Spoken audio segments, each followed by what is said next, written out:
પહેલી વાત, સામાજિક તથા રાષ્ટ્રીય રીતે બધા જ અમરીશોને ખાસ એક આજ્ઞા છે, જે પોતે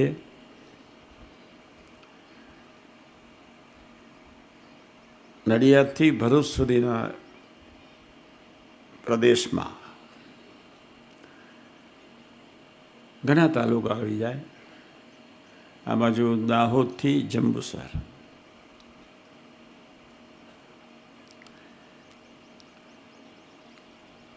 દરેક અમરીશે અથવા યુવાને, કદાચ કોઈ યુવાન અમરીશ ન થયો હોય,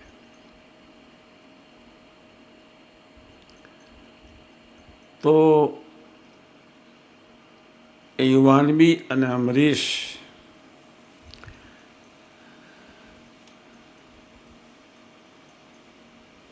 એક સેવા કરવાની છે. કોઈ પણ ભોગે, કોઈ પણ સંજોગોમાં નડિયાદથી ભરૂચ સુધીમાં આપણે સંકલ્પ કર્યો છે. કાર્યકર્તાઓને મળ્યો છું, હજુ બી મળીશ. આજ વર્ષે દરેક અમરીશ 5 લીમડા રોપવાનો સંકલ્પ કરે. 51,000 લીમડા નડિયાદથી ભરૂચ અને જંબુસરથી છોટાઉદેપુર. સુરતવાળા બી જાગે તો કોઈ વાંધો નથી,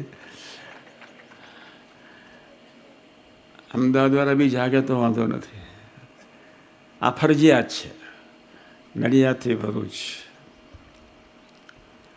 5 વર્ષ સુધી આપણે મિનિમમ 51,000, એથી વધારે થાય એનો વાંધો નથી. ગરમી ખૂબ વધી રહી છે. 2-4 વર્ષમાં આપણે 2-4 લાખ રોપી દેવા છે. આ વર્ષે વાસના ફાર્મ પર અમે 500 રોપવાના છીએ. હું તો બધે જ રોપાવાનો છું. એટલે જેટલા ખેડૂત સમાજ જેટલો બેઠો છે, એ લોકો જાગૃત રહે અને આપણે પ્રભુને એક બહુ મોટી, ગુજરાતની બહુ મોટી આપણે સેવા કરવાની છે. બીજી વાત એ છે,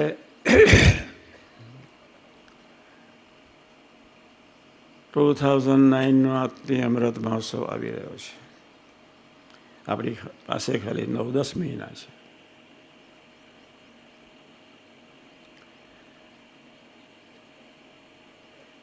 સિરિયસલી સાંભળી લો. પ્રથમ 18 એટલે ઇન્દ્રિયોનો સ્વધર્મ, 5 જ્ઞાનેન્દ્રિયો. પ્રથમ 18ની વાત તમને કરવાની હોય જ નહીં. વર્ષોથી મંડ્યો છું. 3 વચનામૃતમાં એન્ટ્રી લીધા સિવાય કોઈ દિવસ આધ્યાત્મિક માર્ગે તમે ચાલી શકો જ નહીં. ભગવાન કપડાં પહેર્યા હોય કે તમે અમરીશ ડ્રેસ પહેર્યા હોય તો બી પ્રથમ 18 ઇન્દ્રિયોનો વિવેક, 5 જ્ઞાનેન્દ્રિયો પોઝિટિવ મસ્ટ. રાત્રે સૂતી વખતે આપણે સરવાળો બાદબાકી કરવાનો છે કે દિવસ દરમિયાન 5 જ્ઞાનેન્દ્રિયોથી હું ક્યાં નપાસ થયો છું. રોડ પર ચાલતા હોઈએ, ખેતરમાં જતા હોઈએ, સ્કૂલે જતા હોઈએ, આપણે તો ફરજ છે, આપણે જવું પડે. યોગી મહારાજ અમને યુવકોને કાયમ કહેતા હતા, 5 ફૂટ નીચી દ્રષ્ટિ રાખીને ચાલવું. અને વચનામૃત પ્રથમ 18માં ભગવાન સ્વામિનારાયણની શરૂઆત એટલી ફાઇન કરે છે, એ જ મુક્ત થાય છે. સમજી લો. એની ઓપનિંગ 5-7 લીટી વાંચજો. એટલી અદ્ભુત આપણી સાથેની શુદ્ધ અપેક્ષા સાથે એ જ મુક્ત થાય છે. સર્વશાસ્ત્રના સાર રૂપે મેં કહીએ છીએ, જેની 5 જ્ઞાનેન્દ્રિયો પોઝિટિવ, એનું અંતઃકરણ પોઝિટિવ થાય, અને જેની 5 જ્ઞાનેન્દ્રિયો નેગેટિવ, એનું અંતઃકરણ આત્મા મારાને ભજન કરતા હોવા છતાંય પણ નહીં થાય. આપણે સાધક છીએ. પ્રભુના થઈને જીવવાનો સંકલ્પ કર્યો છે. આપણી ફરજ છે કે કોઈ પણ ભોગે મન, બુદ્ધિ, ચિત્ત, અહંકારને શુદ્ધ કરીને જ રહેવું છે.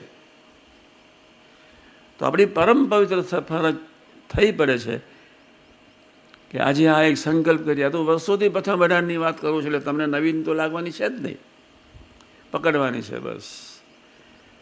3 વત્તાનો નિરંતર રાત્રે સૂતી વખતે નફો તો કાઢીને પછી સુવાનું છે. બીજું છે પ્રથમ 16, ત્યાં છે અંતઃકરણનો વિવેક. પહેલી વાત છે ઇન્દ્રિયોનો વિવેક, એ જ મુક્ત થાય છે. પ્રથમ 16 આખું વચનાત અંદર આવી જાય. ધીમે ધીમે વાંચજો, 10 જ લીટી છે, પણ આખા વચનામૃતનો સાર એટલે પ્રથમ 16.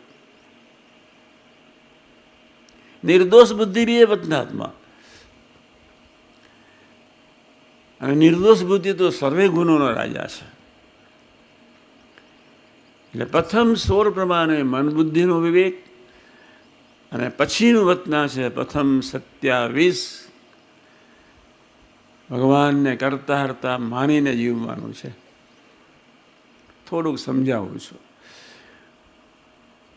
આપણે આત્મીય અમૃત મહોત્સવ તરફ જઈ રહ્યા છીએ. દિવસે દિવસે જેમ જેમ યાત્રા આપણે પ્રભુ તરફ આત્મીય અમૃત મહોત્સવ તરફ જતી જાય તેમ તેમ 5 જ્ઞાનેન્દ્રિયો વિવેકી કેટલી થાય, સરવાળો બાદ બાકી. અંતઃકરણ કરીને ક્યારે નપાસ થઈ ગયો, સરવાળો બાદ બાકી. અને પ્રથમ 27 પ્રમાણે પ્રસંગ બનવાનો છે. વ્યક્તિ એટલે યુદ્ધ, અને યુદ્ધ એટલે પ્રસંગ. દરેક વ્યક્તિ અહીંયા જ્યાં સ્વામિનારાયણ અહીંયા મન બુદ્ધિની વિહવળતા છે જ. મને એનું કામ કરે, ઇન્દ્રિયો એનું કામ કરે, આત્માને ક્યારે ભ્રષ્ટ કરી નાખે ખબર ન પડે. જીવનમાં પ્રસંગ બનવાના જ. તમારી રીતે કોઈ ન વર્તે એ બી પ્રસંગ, તમને કોઈ 2 શબ્દ અયોગ્ય કહી જાય એવી બી પ્રસંગ, તમારી કોઈ આજ્ઞા ન પાડે એ બી એક પ્રસંગ, કંઈક અરસપરસ સુરતભાવનું ખંડન થઈ જાય એ બી પ્રસંગ, કંઈક આપણી રીતે વર્તવા માટે વડીલે કહ્યું કે તું આમ વર્ત એ બી પ્રસંગ. અનંત પ્રકારના પ્રસંગો સંસારમાં ભરતી અને ઓટ, નફો ને તોટાના રહેવાના જ.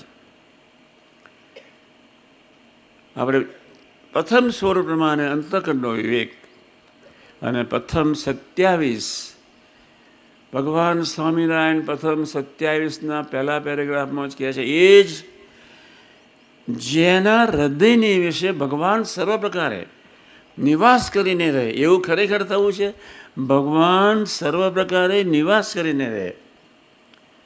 પહેલો તો ભગવાનનો સંબંધ બાંધવો છે ઇન્દ્રિયોથી, પ્રથમ 18 આવ્યો. પછી અંતઃકરણથી મન બુદ્ધિથી સંબંધ બાંધવો છે, પ્રથમ 16 આવ્યું. પછી તો ભગવાન આવી નિષ્ઠા પાકી કરીશું, જય સ્વામિનારાયણ, ભગવાનના સંબંધે નિરંતર જીવાશે. પછી તો આંખ બંધ કરીશું. અત્યારે આપણે આંખ બંધ કરીએ ધુમારાજ નીકળતા હોય, ચોમાચીડિયા ઉડતો જ હોય, કોઈ વ્યવહારિક કામ પૂરું કરીને આવ્યા ને પછી આપણે જય સ્વામિનારાયણ આપણે ભજન કરવા બેઠા અથવા રાત્રે ભજન કરવા બેઠા એટલે મન બુદ્ધિ તમને ક્યાંય ક્યાંય ખેંચી જાય. એની આપણને ખબર છે, એ છે બહુ કહેવાનું હોઈ શકે નહીં. અને પ્રથમ 27, 37 ને 62 જેતલપુર 4 અને 5 આ વતના છે કરતા હરતાના. એક શબ્દ યાદ રાખવાનો છે, એને પકડીને જવાનું છે. અને એના સિવાય ઉદ્ધાર નથી, એના સિવાય સંબંધ નથી, સમજી લેજો. પ્રથમ 16 અને 18 બે છે. એની ઉપર નિષ્ઠારૂપી ખીલીથી એક ચૈતન્ય મંદિર બાંધવાનું છે. એના નિષ્ઠાના 4 સર્વોપરી ગુણ છે. એક સદાદિવ્ય સાકાર, ભગવાન ને ભગવાનના ભક્તો સદાદિવ્ય સાકાર છે. ભગવાન સદૈવ હિતકારી છે, મંગલકારી છે. અને આ ચોથો ગુણ છે કરતા હરતા, એ 80% ફાયદો કરે. જ્યાં સુધી કરતા હરતા માનીને નહીં જીવાય ત્યાં સુધી કોઈ દિવસ બાપ દીકરાનો સંબંધ દ્રઢ થાય જ નહીં. એ શબ્દને આપણે આજે અહીંથી લઈને જવાનો છે. સંતો હોય, અમરીશો હોય, બહેનો હોય, ગમે તે સાધક છે એને આ શબ્દ નિરંતર નિરંતર નિરંતર. મારી જીભથી અયોગ્ય બોલાઈ ગયું, મારી જીભથી માન ખાટવા માટે બોલાઈ ગયું, મન બુદ્ધિ તો નકામા છે જ. મેં મારી માઇક પર ગોષ્ઠી કરી અને ગોષ્ઠીમાં પોતાનો રાગ પોષવા માટે બોલાઈ ગયું. તો આપણે વિચાર કરવો જોઈએ કે આ ખોરિયાને નિમિત્ત બનાવવાનો છે. આ શરીરને પ્રભુના કામમાં આ 10 ઇન્દ્રિયોને 4 અંતઃકરણને નિમિત્ત બનાવવાના છે. અને ત્યાં આગળ જો 10 ઇન્દ્રિયોને 4 અંતઃકરણ પોઝિટિવલી કરવા પ્રયત્ન કરીએ તો આપણો સંબંધ ન થાય. અને પછી આગળ સંબંધ બાંધવા માટે કરતા હરતા શબ્દ મસ્ત એટલે વતનાદ, પ્રથમ 18 એટલે ઇન્દ્રિયો, 16 એટલે અંતઃકરણ અને નિષ્ઠાનું વતનાદ. પ્રભુએ કેટલી સરસ વાત કરી. જેને હૃદયમાં ભગવાન સર્વ પ્રકારે નિવાસ કરાવવા હોય, કોને ન કરવું હોય, કરતા હારતા માનીને જેટલી નિષ્ઠા પાકી, તું સજાદિવ્ય સાકાર મંગલકારી હિતકારી એક, અને તું પડે કરતા હારતા છો એવું માનીને સમાજ અને સંસારમાં જેમ જેમ જીવતા જઈશું તેમ તેમ આપણો સંબંધ, તેમ તેમ આપણા ઇન્દ્રિયો અંતઃકરણ પોઝિટિવ થતા જ જશે. આ એક શબ્દ તમારે ખૂબ ધ્યાન રાખવાનો. હું આજે સરસ બોલ્યો, મને એમ ન થવું જોઈએ કે આજે હું સરસ બોલ્યો. નિમિત્ત. મેં યુવક મંડળની પ્રવૃત્તિ સરસ શરૂ કરી, મારા થકી 100-200 યુવકો તૈયાર થયા. પણ આપણે એક જ વિચારમાં રહેવું છે, ધનભાગ ધનગળી પુરુષોત્તમ નારાયણે આપેલી સેવા હું કરી રહ્યો છું. બસ આપણે બધાએ નિમિત્ત બનીને સેવા કરવાની છે. મોટું ભાગ્ય માનીને સેવા કરવાની છે. બરોબર સમજો. મન બુદ્ધિ દુશ્મન છે, એ તૈયાર નથી. ઇન્દ્રિયો દુશ્મન છે, એ તૈયાર નથી. 1000 જન્મથી ડાફોડિયા માર્યા છે આંખે. 1000 જન્મથી જીભ ગમે તેવી લવરી કરીને બેઠી છે. એટલા ગપ્પા મારે, 2 પૈસાની બરકત ન હોય એવું તોફાન જણાવે સમાજમાં. એક આંખ, બીજા કાન અને ત્રીજી જીભ, નાક થોડું ઓછું, ચોથા ઓઠ. આ 5 જ્ઞાનેન્દ્રિયો છે. અને એ 5 જ્ઞાનેન્દ્રિયોને પોઝિટિવ બનાવવા માટે ભગવાન સ્વામિનારાયણે ખૂબ આપણી પાસે પ્રથમ 18માં અપેક્ષા રાખી છે. પછી લખે છે અંદર વતનામાં, અમે એવું માનીશું કે તમે અમારો દાખલો સફળ થયો કર્યો કહેવાય. લે 5 જ્ઞાનેન્દ્રિયો પ્રમાણે તમે જીવો એટલે ભગવાન સ્વામિનારાયણ શું આશીર્વાદ આપે છે, તમે અમારો દાખલો સફળ થયો કર્યો એવું અમે માનીશું. અમે તમારી પર ખૂબ પસંદ થઈશું, રાજી થઈશું. લો અમે તમારા થઈને જીવીશું. એ ખાલી 5 ઇન્દ્રિયોનો વ્યવહાર, પ્રથમ 18નું વતનાદ. એટલું બધું પ્રભુએ અપેક્ષા રાખી છે, એટલી બધી અપેક્ષા રાખી છે. પ્રથમ 16 આખું વચનાદ નિર્દોષ બુદ્ધિનો. ગુણ ગાવાથી જીવ ભ્રમરૂપ થઈ જાય.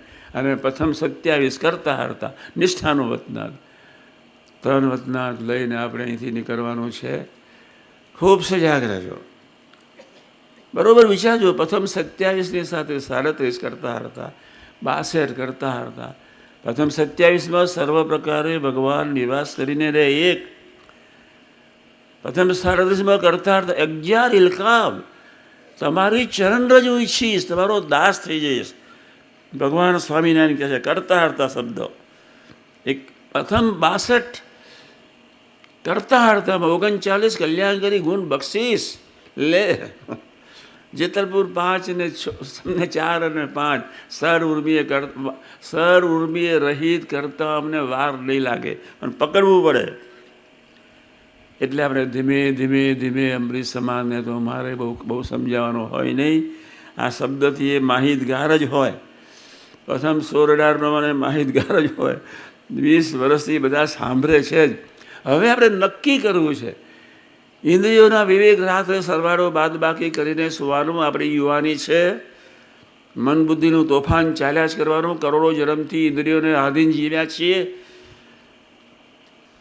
આપણે યુવા અધિવેશન તરફ જઈ રહ્યા છીએ. 2009નો સમયો આપણે ટોટલ પોઝિટિવિટી સાથે જીવવો છે. નપાસ થવું નથી. અને નપાસ થયાને રાત્રે ભજન પ્રાર્થના કરી લીધી એટલે નપાસ કહેવાય નહીં. પ્રભુ તમારા પુણ્યને ખોટું ઓછું ન કરે. બાકી એક વાર જો અયોગ્ય જોવાઈ ગયું હોય, જય સ્વામિનારાયણ, એના ડાઘા અંતઃકરણ એટલા વિચિત્ર પડે. આખી દુનિયા ડાફોડિયામાં, આખી દુનિયા પંચ વિષયમાં આરોરતી ફરી છે એક, અને ટેન્શનથી જીવી રહી છે 2. વ્યક્તિ કરે છે શું? પંચ વિષયનો ભોગ, એમાં જ બિચાર આખી દુનિયા એમાં જીવી જ રહી છે. મન બુદ્ધિમાં જે સમય સંસારની અનંત પ્રકારની ચિંતા, અનંત પ્રકારના રાગ, અનંત પ્રકારના માનનું પોષણ, એ રીતે જ આપણે જીવ્યા કરતા હોઈએ છીએ. તુહી પ્રભુને માથે પડીને જ્યારે જીવવાનો સમય આવ્યો ત્યારે વતનાથ પ્રથમ 27, 37 ને 62 ઘરે જઈને જરૂરથી વાંચજો. આપણે કરતા નથી તો ક્યારેય નહીં. તમે કરતા હરતા માનીને જીવ્યા એટલે માનનું ભયંકર ખંડન થવાનું. અને જેમ જેમ જાગૃત થઈને નિમિત્ત બનીને સેવા કરતા જશો તેમ તેમ માનના પડડો અનંતકાળના આત્મા ઉપર ચોટ્યા છે. બરફ જેમ હિમશિલાઓ જ્યારે તાપમાં ઓગળતી જાય તેમ એ સંસ્કારો ઓગળતા જાય. અંતગણ શુદ્ધ થાય.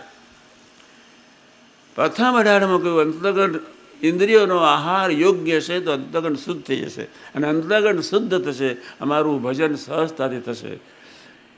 આપણે યુવાન છે અથવા આપણે અમરીશ છે, 2009 તરફ જ્યારે આપણે જઈ રહ્યા છે ત્યારે પ્રથમ 16 ને 18 પ્રમાણે વિવેકમાં જ્યારે નપાસ થઈ ત્યારે રાત્રે ભજન કર્યા સિવાય સુવાનું ને એક, અને પ્રથમ 27, 37 ને 62 પ્રમાણે નિષ્ઠામાં કરતા માનીને જીવાય નહીં. બોલાઈ ગયું દોઢ દમથી બોલાઈ જવાયું, ગરમ થઈને બોલાઈ જવાયું, અપેક્ષાથી બોલાઈ જવાયું. પ્રભુ કરતા મીન્સ તમારી વાણી બદલાઈ જાય. આપણે વાણી બનાવવાની છે. વાણી અમૃતથી ભરી મધુસમી સંજીવની લોકમાં દ્રષ્ટિ માં ભરી દિવ્યતા નિરખતા સુદિવ્ય ભક્ત. બાપાનો કેવો અદ્ભુત શ્લોક કોઈ લખી નાખ્યો. સત્સંગે નહીં લખ્યો બાપાનો શ્લોક. આ જે શ્લોક આપણે બોલીએ છીએ વાણી અમૃતથી, એ કોઈ સત્સંગે નથી લખ્યો. એક ગામડાના સામાન્ય વિવેકી કવિએ બાપાનું હલનચલન કરતું એક સામાન્ય જીવન જોયું, અને એ એમાંથી આ શ્લોક આવી ગયો. કહો બાપાએ કેવી પ્રેરણા કરી. હવે કેટલો અદ્ભુત શ્લોક. અને આપણે કોઈ પણ ભોગે 2009 તરફ જ્યારે પૂર્ણાતિન દિવસમાં જ્યારે હોઈએ ત્યારે આપણને મહેસૂસ થવું જોઈએ કે મારી વાણીમાં વિવેક આવ્યો છે, મારી ઇન્દ્રિયોમાં વિવેક આવ્યો છે. આજે સંકલ્પ કરી જજો, 5 જ્ઞાનેન્દ્રિયોથી જ્યારે નપાસ થઈએ અથવા કોઈનો અભાવ ગુણ કરતા ન માને કોઈનો અભાવ આવી ગયો, રાત્રે ભજન 5 મિનિટ કર્યા સિવાય સુવાનું નથી. દરરોજનું પાપ દરરોજ નિવારી દેવાનું છે જ, તો જ આત્મીય અમૃત મહોત્સવ સારી રીતે ઉજવાય.